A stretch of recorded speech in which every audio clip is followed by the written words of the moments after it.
اگر کسی انسان کی تراویح چھوٹ جائے تو پھر وہ اس کی قضا کیسے پڑھے گا، یا قضا پڑھے گا یا نہیں پڑھے گا، یا تراویح کا ٹائم کب تک رہتا ہے، کب تک ہم تراویح کو پڑھ سکتے ہیں۔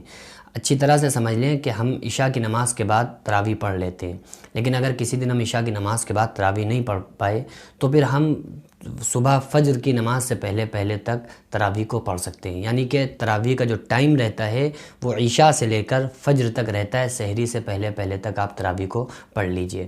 اب سوال یہ پیدا ہوتا ہے کہ اگر ہم پوری رات میں تراویح نہیں پڑھ پائے تو اب ہم دوسرے دن اس کی قضا پڑھیں گے یا نہیں پڑھیں گے؟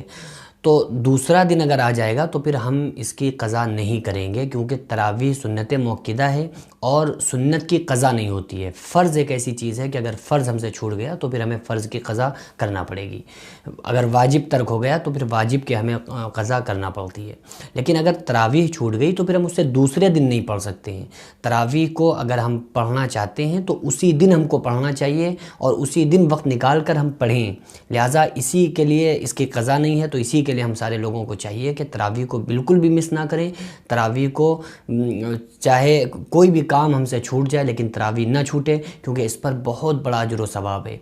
بہرحال یہ ہے کہ اس کو ہم عشاء سے لے کر سحری تک کسی بھی وقت پڑھ سکتے ہیں۔ اگر کوئی مصروفیت ہے، مشغولیت ہے، تو ہم نماز پڑھ کے کہیں بزی ہو گئے تو پھر ہم رات میں 1 بجے، 2 بجے، رات میں 10 بجے، 11 بجے تراویح کو پڑھ لیں۔